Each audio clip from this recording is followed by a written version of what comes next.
grades. The young corners got up late, but they are definitely trending in the right direction now. How would you describe what you've seen them out of them growth-wise these past few weeks?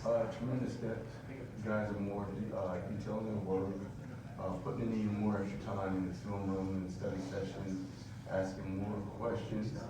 A lot of times what you have with a lot of young kids is sometimes they're afraid to ask that question because they don't want to seem as the guys that doesn't know what's going on. And you know, as much as you always tell them there's no stupid question, just ask a question. Some kids are really gun shy when it comes to that. And I have a couple kids that, you know, they don't hold back anymore. And they ask the question because they want to know. They don't want to be out there second guessing anything. They want to be able to play free. There was one play that I brought up that Nate got beat on the double move, but recovers and makes the really nice down the pass in the end zone. Is that an example of that maturity and growth? Well, if you actually go back to the detail of that play, Nate truly was on top, which would have liked if Nate had done turn his head a little bit sooner. Maybe Sure. Instead of the pass breakup, he would have got the interception. But true and doubt, it still was a great play. It's one of those plays that, you know, is a sign of maturity, but also a sign of being taking coaching and taking the drill work from the practice field into the game field. Yes, Coach Sweeney was talking about after the Wake Forest game, actually sitting down with Nate just about channeling his emotions the right way, because he felt like he just didn't have a lot of poise in that game. I guess, did you have a similar conversation with him at all? Well, you have those daily conversations, but like I said, a lot of times, you know, you're not put to the test until you're actually on the game field. It's one of those things where, you know, a kid who's very competitive, you know, has never been really in that situation before because he's a first-time starter. And so, you know, got the best of it a little bit, you know, because he wants to make plays, he's anxious, you know, he's hard on himself. So, you know, as a lot of times with young DBs, they don't know how to challenge it. And sometimes it comes out the wrong way. And then the sign of maturity is being able to take the coaching and go back to work and really believing in what you're doing.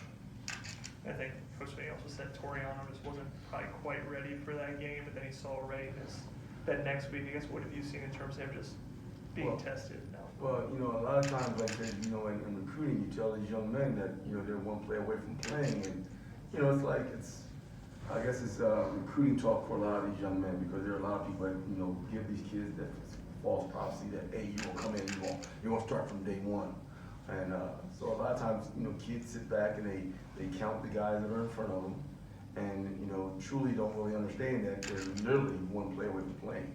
And so to go from being probably a guy who maybe get 10 to 15 plays a game to a guy that's getting approximately 45 to 50 plays a game, you know, it's a culture, it's a shock, you know. So, you know, it was a wake-up call, but it was one where, you know, he was ready for it, you know. And like I said, you know, he's grown tremendously. It's good to see, you know, we're getting more depth in that position that we need.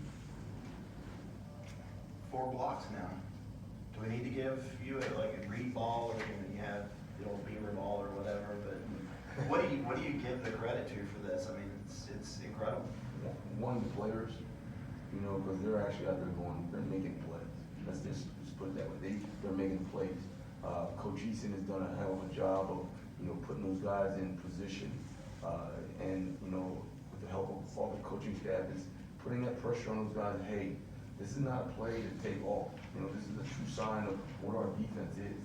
You know, as much as we don't like teams to score, you know, but now we go out there on the special teams play and not take anything for granted. The blocking says a lot about our kids. So I say I give my credit to the kids. You know, they're the ones out there doing.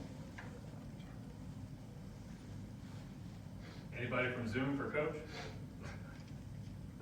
Challenges for playing FSU. They got a good wide receiver we were talking about earlier. You know, what does that do for you? I mean, you know, it's why they come and play the big games. You know, every week is a big game. You know, every team that we play has had pretty good receivers. You know, and you know, going against another crew that, you know, they've got some good receivers. So you can't let our guard down, and we just got to continue to play and get better. Coach, I got one, Trevor Gross from CUTexas.com as a special teams coordinator. The 4 blocked kicks and punts this season, that's second nationally. How much of a what contribution has Coach Easton been in that regard? Great. I mean, he's brought a heck of a wealth of knowledge.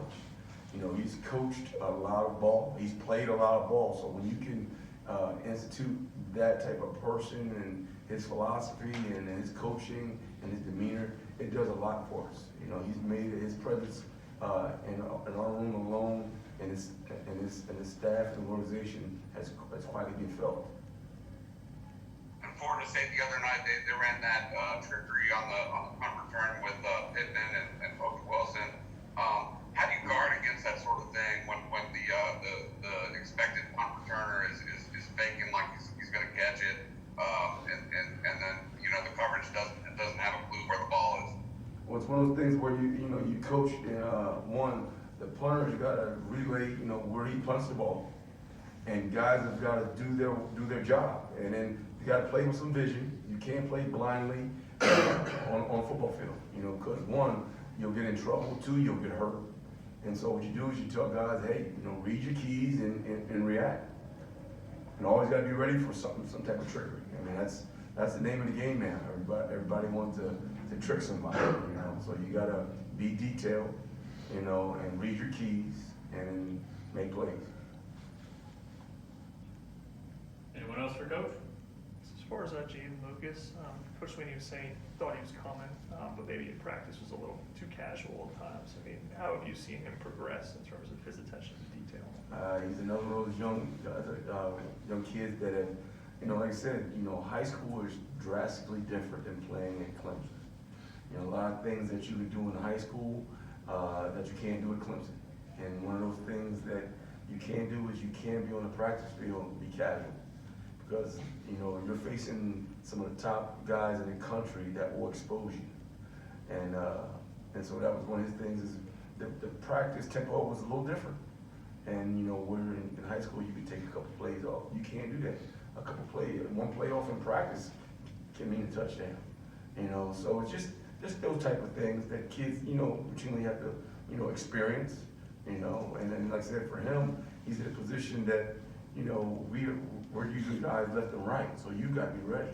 And like I said, sometimes guys come in and they see the number of guys that are in front of them, and they say, well, maybe I won't play as much this year, and now when you actually see that, what Coach Reed was talking about in recruiting come to fruition, you're like, wow, okay, I can get myself together. So he's done a great job, and like I said, he's doing, he's taking the coaching and he's going with it. Anyone else? Maybe just one more. Just Andrew Makuba, obviously he's played against you, but he's bumped out in the corner a bunch now. I guess what about his skill set makes him able to play both so well? Highly athletic, competitive, has played some corner in his career. So it's one of those type of things that when you have a young man with that type of skill set, you can plug and play him in various positions and he'll excel. And that's what you like, because you never know in this game, like I said, you're one play away from playing. So it may be a day where, hey, he may have to go out there and spend all his time out there because of some injuries. So we're just trying to make sure that we cover everything, dot our I's and cross our T's in this game, and making sure that, if certain things happen, we're ready for it. You never want to be on a game field or on a game and not have the experience of being out there, So we do a great job. I heard Coach Streeter talk about guys cross-training. We do a great job of cross-training our young men so that now we can plug and play with a various bunch of guys. All right. Thank you, Coach. Thank you guys. Have a good day.